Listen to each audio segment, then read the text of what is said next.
Donc, finalement, la discussion qui s'ouvre maintenant,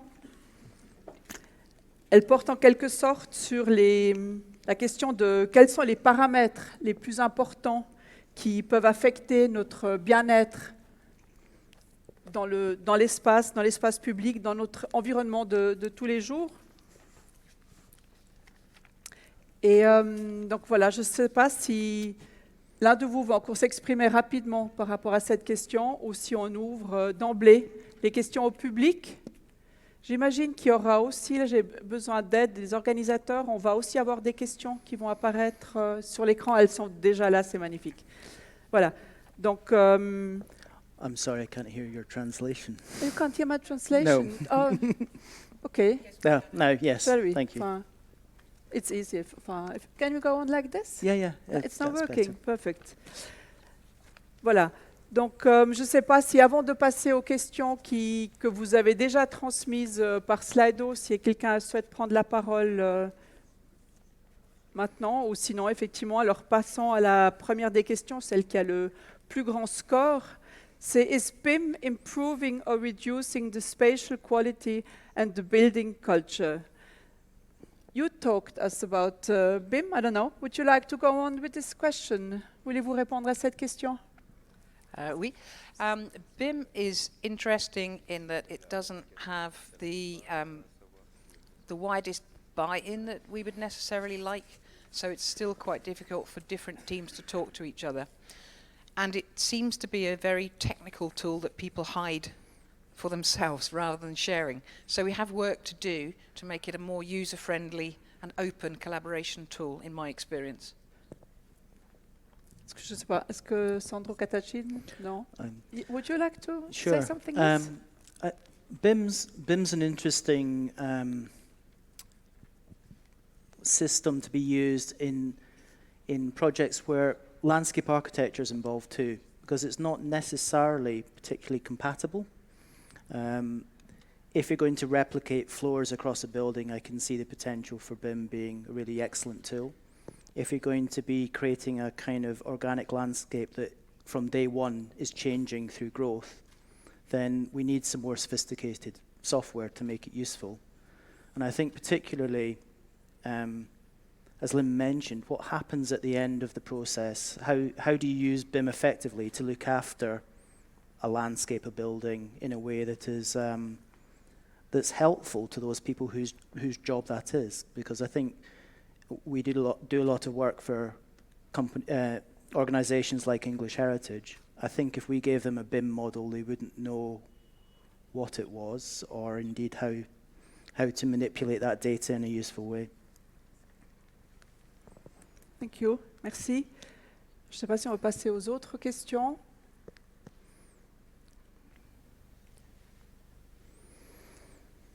Voilà, on va prendre celui-ci. If a green environment seems to be... Wow, merci. La population semble accorder une importance à certains lieux culturels, pourtant les autorités veulent les fermer. Que faire? Si quelque part là derrière, il y a évidemment la question de la prise en compte de la population et peut-être justement d'une population diverse pour laquelle on souhaite avoir ou offrir des espaces en ville. Sandro Catachin, est-ce que vous voulez rebondir sur cette question?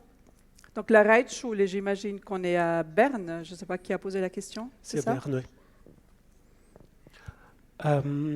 C'est clair, il y a une discussion dans les villes sur comment les organiser du point de vue de l'accès au plus de différences qui est toujours marqué par l'idée positive que ça doit être bien pour tout le monde.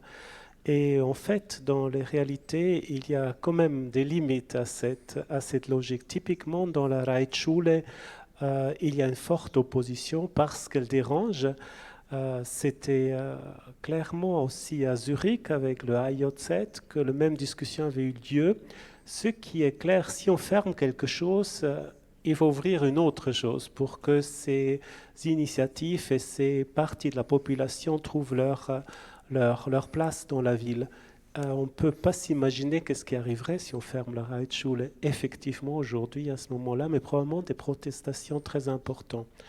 En d'autres termes, peut-être plus que passer par des votes, ouvrir, fermer la Reitschule, comme exemple, on devrait passer par des, et ça a été bien dit par mes partenaires dans ce panel, par des logiques de participation de ces groupes. Qu'est-ce qui pourrait être une solution pour pouvoir continuer à avoir cette offre culturelle à Berne qui serait plus compatible avec tous les stakeholders? Ce n'est pas une question de majorité-minorité, il n'y a plus vraiment des majorités dans les villes, il y a plutôt la multiplicité des groupes qui font la ville, et donc du coup il faut passer par les participations, par des manières de planification ouvertes. Merci beaucoup. Et si vous permettez, je rebondis maintenant sur cette réponse pour vous poser la question, ou vous poser la question. Cette diversité des gens, vous la retrouvez aussi dans les questions, les réponses qui sont données aux questions, avec l'outil du smartphone qui montre ce dont on a envie d'avoir, ce qu'on a envie d'avoir dans la ville. Les gens sont différents, donc vont donner des réponses différentes. Comment est-ce que vous gérez ces réponses différentes? It's an absolutely fundamental question, and it's why I mentioned in my talk that we don't see a project like Urban Mind replacing traditional urban planning techniques. It provides another layer, a richness of information to analyse feedback we get. And a good example I would use is that in East London, in the borough of Tower Hamlets, there's a very large population of Somali immigrants. And if you were to ask them what they think of as a quality piece of nature in a city, it would be very different from a westernized version. So for me, in London, I'm always looking for a kind of wildness, somewhere that feels like an escape from the urban context. But for the Somali community in general, wildness has very negative connotations. So you have to be mindful of who you're asking those questions and the nuanced response that they will give. Now, we have some baseline data that we gather in the Urban Mind project that gives you a bit of a kind of baseline starting point, but really you need to be on the ground too. So it's kind of, we talked about earlier, I think there was a mention of this horizontal approach rather than top-down, bottom-up. I think we have the tools and the techniques now to really gather all of this information and analyze it in a way that's much more sophisticated than we maybe could in the past, and we should all be doing that. Mm-hmm. Est-ce que vous voudriez aussi ajouter quelque chose par rapport à ce sujet? I think it's really important for different groups to hear from each other. I work a lot on design charrettes, collaborative design, and an older person will say, we don't want anybody on the streets after 8 o'clock. We don't want any fast food. We want the park locked at 7:30 so it's safe. And then you have a group of younger people who are saying, no, we want a McDonald's, we want some facilities, we want somewhere to hang out after college. And it's two very different uses. And actually getting the different groups to talk to and understand each other is really, really important, because otherwise you're picking which one. And I don't think it's right for the architect to make the decision. I think it's really important that the different groups listen to each other. If you take some of the tools which are used on social media, you only ever hear yourself or what people like you think. You're never exposed to any different thinking. It's part of the problem with a silly question about, would you like to, let's not say the word, yes or no? It wasn't a yes or no question. So, it needs more nuance than you can do on a social media, vote here, vote for this, vote for that. It is the quality and the richness of the conversation that's so important. Mm-hmm. Merci beaucoup. Mais là, peut-être vous réagissez aussi encore une fois. Donc, il ne faut pas un architecte qui décide. Mais finalement, comment est-ce qu'on fait pour décider? Là, à un moment donné, on doit choisir un matériau, on doit choisir un programme. C'est le grand défi, vraiment, c'est la participation demain, parce qu'il n'y a aucun doute que participation est demandée. Mais la question, qui on demande, qui est la personne qui a plus de poids dans une discussion, c'est vraiment la grande question qu'on doit se poser. La réponse, je pense, c'est la multiplication des des manières de faire participation. C'est-à-dire on est encore beaucoup dans les années 70 aujourd'hui avec ces planifications, on demande aux citoyens qui habitent de participer. Et je pense que c'est peut-être les seuls qui ont le moins à dire sur les lieux parce qu'ils les utilisent peu, ils dorment peut-être là mais ils ne travaillent pas là. Donc trouver une manière à avoir cette multiplicité dans ces sondages logiques participatifs et peut-être la voie de demain.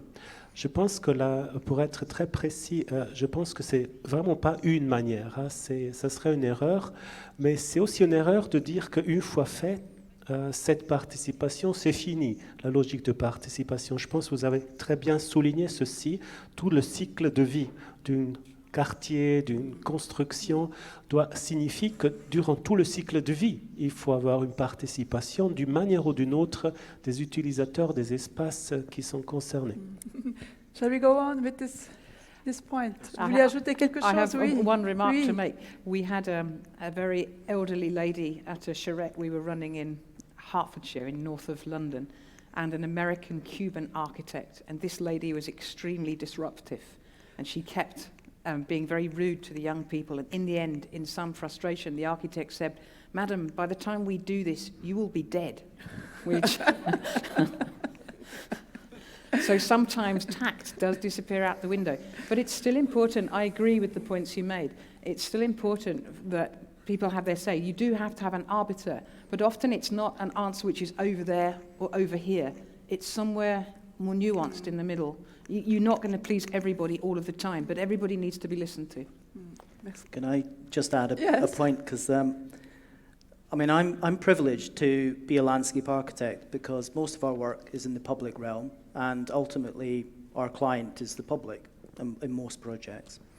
And I think we've come out of a bad place in terms of participation, particularly in the UK, where it was a very teacher and class relationship. But people are still sceptical. And I remember we were working on a project which was dubbed the Olympic Fringe. So it was public realm projects around the Olympic Park in London. And we were in a meeting, we were talking about a very small scale park, overlooking the Olympic Stadium. And there was an old lady in a motorized wheelchair, and we'd made a beautiful model out of cardboard to explain our intentions. And I just saw her out of the corner of my eye moving towards the model and go into her handbag and get her lighter out and light the lighter as if she was going to destroy the model. And when we had a conversation, her view was, why are you coming to speak to us to ask us our opinions? Because for 12 years we've had the Olympic project on our doorstep and nobody's asked us a single question.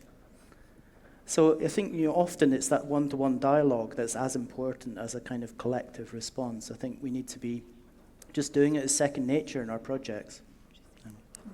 Merci. Maintenant, soyons participatifs. On va prendre la question qui a le plus de points, qui est donc celle qui nous pose la question pourquoi le monde politique ne tient pas suffisamment compte du fait que nous avons besoin d'un environnement vert.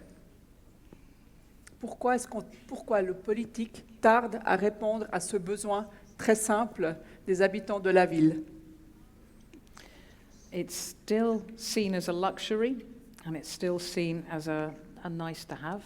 But I think increasingly we are able to make other arguments for green environment beyond biodiversity.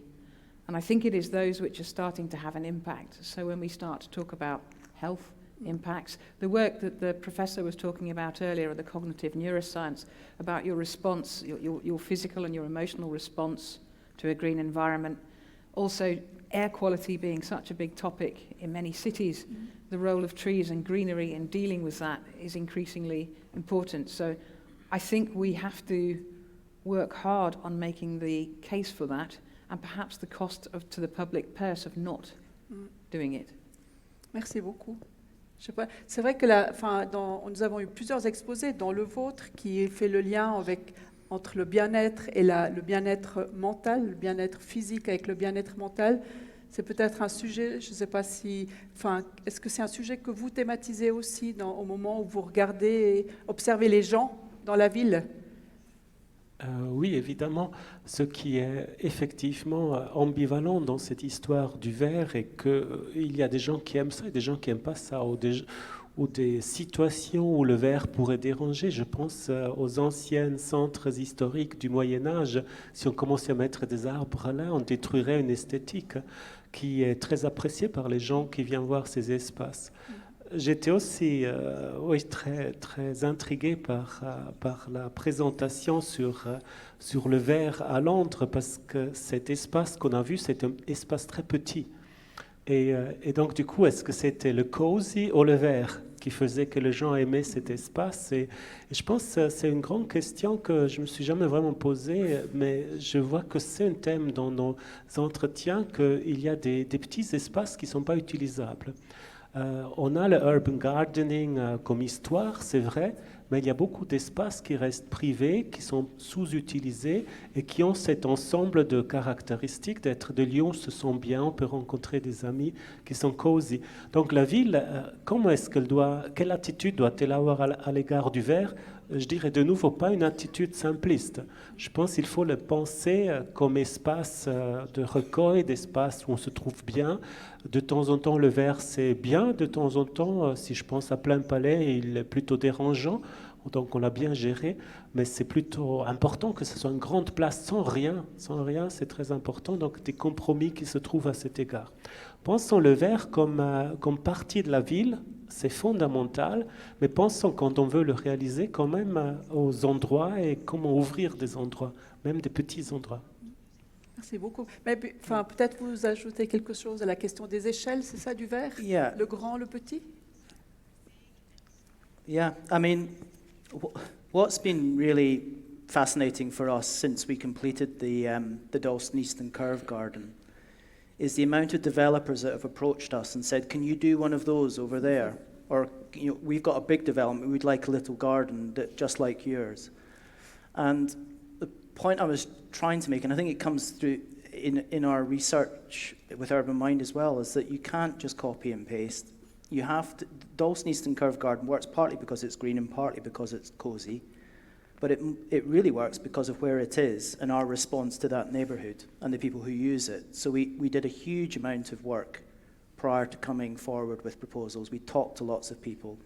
We did, I think it was mentioned earlier, tactical urbanism. We tested the potential for reuse on that site a whole year before we actually went forward with a bid for funding. And we had a temporary exhibition there by the French art collective Existe, who built a windmill, which then ground flour, we made pizza, we had conversations around food, which is often a good way of breaking the ice. So it really has to be about the specifics of the place and the community, I think. That would be my fundamental sort of observation. But also, back to the point of scale, we need a bit of, kind of small and large. And I think what we are missing in a big urban city like London is the small. We do big public landscapes very well, but local parks, local squares that have a response to people who live there, that's where we need to be focusing investment, I think. Merci beaucoup. Et je pense qu'on peut peut-être dire qu'on va prendre peut-être déjà la dernière question, qui est, je trouve, une très belle question. C'est la question: how can we raise collective awareness of these parameters and their impact on the social cohesion? Donc on est quelque part dans la sensibilisation, dans la communication. Peut-être ce serait beau si, je pense les trois, vous avez certainement une réponse très circonstanciée. Would you like to start? Who wants to start to answer? Do we get a that prize? question? The public is going to give you a prize. It's back to the question of the 8-second attention span. When you're asking people to participate in thinking about the future of a place or a space or a building, it's too easy to go, oof, I don't want that, it's different, it's new, I will protest. I've pressed my button, I've signed the petition electronically, it's gone. And yet we're asking people to invest their time and their energy in understanding more about urban and civic design. And it's difficult because we don't talk about it. It's not a topic that most people think about until there's something they don't want on their doorstep or until something is threatened. So we have a big job to do on the education side. And we also, Neil is right, certainly in the UK, I don't know so much about Europe, but in the UK, there is a history of very, very bad planning and design and developments being forced on people for 20 or 30 years, from the 60s maybe through to the 80s. And it's going to take a long time to overcome that. People are used to being passive until they protest. We need to make them active. I'm going to take an easy option and point you to a publication that we did after our Making Space in Dalston project. It's called Is This What You Mean by Localism? And it's available on Issue, for those of you who know what Issue is.